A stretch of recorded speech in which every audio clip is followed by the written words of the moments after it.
Oh, baby, you know what that means. You know what that animation means. This is the best football show, and I am Brian Baldinger. I'm Baldy, NFL. Just come find me. We got big news today. Oh, by the way, you can download this podcast for free on your Odyssey app. Like it, subscribe to it. Tell your friends, tell your enemies all about it, because we got good news today. It's good news because I'm a champion and have been a champion of the Tush Push, of the Philly Shove. Nick Sirianni brought it to Philadelphia. Nick Sirianni, is just got a new contract. One of the reasons why he got a new contract is they put this play in, and they've perfected a play. Let me just tell you something to all the detractors out there. This, to the Philadelphia Eagles, is not a gimmick play. It's not a rugby scrum. In fact, in talking to both coaches and players about the play, they spend as much time on this play as any other play in the playbook. They walk through it. They talk about it. They watch it on film. They practice it incessantly, and they have no fear of using it in the game and all the kinds of permutations about it. It is game planned weekly and worked on weekly. If you want to perfect the play, then practice it. Like, get the 5 Ps. Prior preparation prevents poor performance. So you purveyors of the Tush Push that can't quite get it right, practice it better. Learn about it. Study physics. It's a play of simple physics. I can explain it to you in high school physics terms, but I don't need to go there. Today, in a vote where the league needed 24 votes to cancel the play, they only got 22. Well, they got 22. It was 22-10 was the vote. They needed 24 votes to cancel it. They didn't get it. The play lives on. As Lane Johnson put out there today, pushing forward. And I'm glad it is. I think more teams can use it, can figure it out, might help them stay on the field, convert third downs, fourth downs. I will say this. At one point when this play was incredibly becoming popular a couple years ago, I cornered offensive line coach Jeff Stoutland before a game at the Meadowlands against the Giants. And I asked him about the play.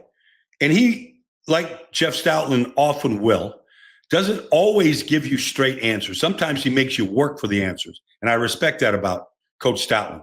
But he said, Baldy, before we had the Tush Push, we had Carson Wentz here. And when Carson Wentz was the quarterback in Philadelphia, we went 36 for 38 converting quarterback sneaks. It's basically a quarterback sneak. Jalen Hurts gets most of his conversions off a quarterback sneak.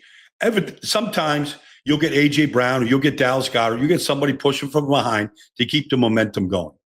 I've talked to officials about how to officiate the play, because it seems like, how do you actually know when the momentum of a ball carrier stops?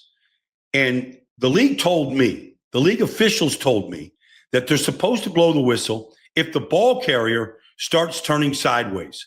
If you remember, Josh Allen in a playoff game did not convert a Tush Push, and he started going sidelines. They blew the whistle, as they were supposed to do.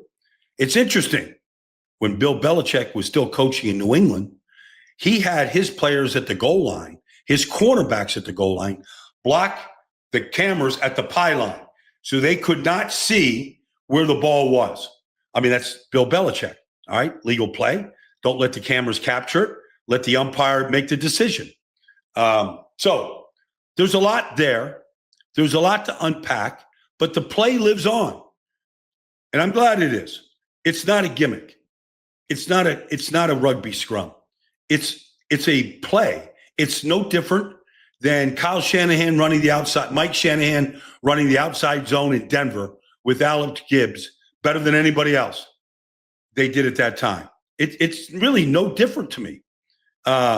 You get a play, you draw the play up, and you perfect the play. It can be the zone pressure that the Pittsburgh Steelers created. Bud Carson created back in the 70s. It's not a whole lot. Are you going to outlaw that ability to get to a quarterback? Rex Ryan getting free hitters to the quarterback and taking Tom Brady out of a playoff game. Not taking him out physically. I'm just saying beating Tom Brady in a playoff game by getting free hitters to him. I don't know. I don't think it's that much different. Like some teams were just very good at the onside kick. Do you want to eliminate the onside kick? They're making changes to the onside kick right now. As long as you're behind, you can declare an onside kick right now. You have to declare it, let people know that you're doing it. But if you're behind in the game and you want an onside kick after a score, you're going to have that right to do it. Some teams are going to get really good at it. You watch. Some teams are going to get really good at taking kickoffs back for a touchdown, like the Arizona Cardinals did last year. You want to outlaw that? We want the kickoff return in football. That's why they're making changes and playing with it right now. So the tush push, the Philly shove moves forward. Let's get to the next news. In San Francisco, we know this week that they just signed Brock Purdy last Friday to how much money did they sign him to? $53 million a year contract, 5 years, $265 million, whatever it was. I mean, it's the going freight for a starting quarterback. But the 49ers reward their players. It's why they're a premier franchise in this business and why teams and players want to go play there. Now, they've got a schedule that will allow them to bounce back, but they just gave Fred Warner a new contract, a 3-year contract, all right? Fred Warner right now is going to make $63 million over the next 3 years, $21 million a year, $56 million guaranteed, the highest paid linebacker in the history of football. And from where I stand and from what I watch, and I watch every single 49er game, Fred Warner's the best linebacker in football and has been. I'll tell you a story. I was doing a Minnesota Vikings San Francisco 49er game at US Bank Stadium to open up the 2018 season. And I saw John Lynch, the general manager, down the field before the game. And I asked him who his starting Mike linebacker is going to be, because there was some question when Fred Warner was drafted in the third round out of BYU. And he said, Baldy, since the second week of the season, Fred Warner has been our starting Mike linebacker. Now, they had other guys that they had drafted there in the first round. Fred Warner won the job. Now, here's what's the most interesting thing to me about Fred Warner. He started 127 straight games. He's never missed a start for the 49ers. 115 regular season games. Every single start since 2018 and that victory against Minnesota at US Bank Stadium. He's played in 12 playoff games. The 49ers are 8-4 in those playoff games, including two trips to the Super Bowl. He started every single postseason game, all 12. 127 straight games. But it gets even better than that, because I've gotten to know Fred Warner over the years. He started every single game at BYU, never missed a start. He started every single game in high school, never missed a start. Fred Warner has never missed a starting assignment since he started playing football. It's the most amazing stat that you could tell about any player at any position. So now the 49ers have extended Brock Purdy, extended Fred Warner after paying Brandon Ayuk last year and Trent Williams, and 2 years ago paying Christian McCaffrey, or I guess last year paying Christian McCaffrey. In addition to making George Kittle the highest paid tight end, I think, in football. Ayuk, one of the highest paid receivers in football. Christian McCaffrey. And then on defense, rewarding Nick Bosa 2 years ago before the start of the 2023 season. And now Fred Warner. For the second time, they have extended him. That's Brock Purdy, George Kittle, Trent Williams, Christian McCaffrey, Brandon Ayuk. Kyle Juszczyk. Is he the highest paid fullback in football? Fred Warner, Nick Bosa. Those are 6 of the highest paid players at their positions. They're tapped out, but they've been able to do it. Now they have to go back to winning football games and getting back to the playoffs. All right, let's get back to other news that broke yesterday. Flag football for both men and women is now going to be an Olympic sport. Congratulations. The popularity of the sport is growing worldwide. The NFL has been a big part of it. But there's other flag football leagues out in California, Nevada, Arizona, where it is immensely popular. In fact, I do breakdowns on the Blue Chip Flag Football League all over California for both boys and girls, all ages. It's incredible. In fact, I'm helping to try to put together a national network that's going to televise flag football. It is being played. Look, I coached and I did American football broadcast in Europe for 10 years for NFL Europe. Lived in London, lived in Germany, lived in Barcelona, lived in Amsterdam, in all those cities as we broadcasted games back to America on Fox and NFL Network. And during the week, I would teach clinics to kids. And some of them were flag football, some of them were blocking, tackling. I coached a football team in Italy, professional football team, the Italian League of American Football. Coached the team in Bergamo, the Bergamo Lions. I've been over in Europe working with football for 20 years.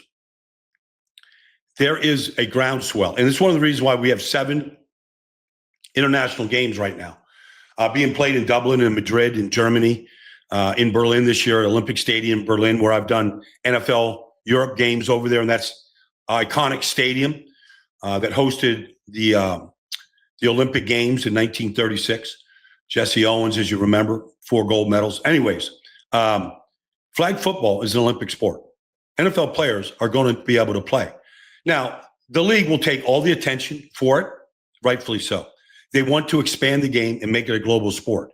It's honorable to do that. I do think they need to put even more muscle behind it and really put their money where their mouth is and really helping to grow the sport, because it is a great introductory to the great game of American football by playing flag football. And I see girls playing it.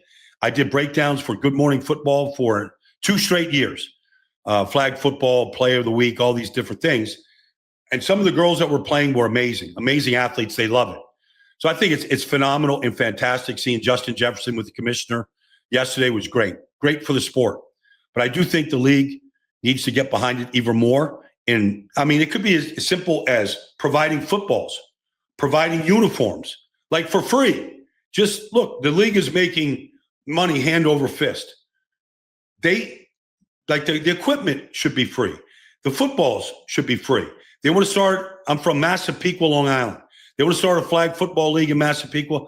Massapequa Flag Football League should be able to go to the league on Park Avenue and say, we need X amount of T-shirts, hats, safety helmets, footballs, and they should provide. That's what I think. I don't think that they should be looking to make money off of this. They should be looking to spread the goodwill of football and everything that they benefit by it. So I would hope that the league would listen to what I have to say on this podcast here and actually support it with equipment, with money, with coaches, with coaching training, safety, all those kind of things should be part of the Olympic push to 2028. They were very good at putting the league in Europe, where NFL officials all got trained, broadcasters like myself, Troy Aikman, Bill Moss, a bunch of guys got a chance to get trained. People in the production truck like Rich Russo, who does, the number 1 team of Tom Brady right now, and Kevin, that they actually, benefit by Rich Russo learning his trade in Europe. I mean, it benefited so many coaches, general managers, all got their start over there in a lot of cases. So anyways, it's fantastic that it's going to be an Olympic sport. I just hope that the league really puts their muscle behind it and really supports it, because they can do a lot for this. And not just in America. They've got the international program. My good friend, Maurice Jones-Drew, went over to Ghana, I think last year, the year before, scouting talent. They've been to South Africa, obviously Jordan Mailata out of Australia, all kinds of European venues have pushed into the international program. Jordan Mailata is the biggest name, all-pro left tackle for the Philadelphia Eagles, rugby player, now a Pro Bowl player for the Eagles. But this is good. This is a good sign. This is great for the growth of American football, America's game. So congratulations to the league. for their push in helping making this a international sport and an Olympic sport. It's going to be a lot of fun to watch. All right, everybody, thanks for watching this edition of the Best Football Show. I will be back here soon to talk about more news. I can't wait to start I just got invitations from teams to come out to their OTAs and their practices. I plan on doing that maybe starting next week.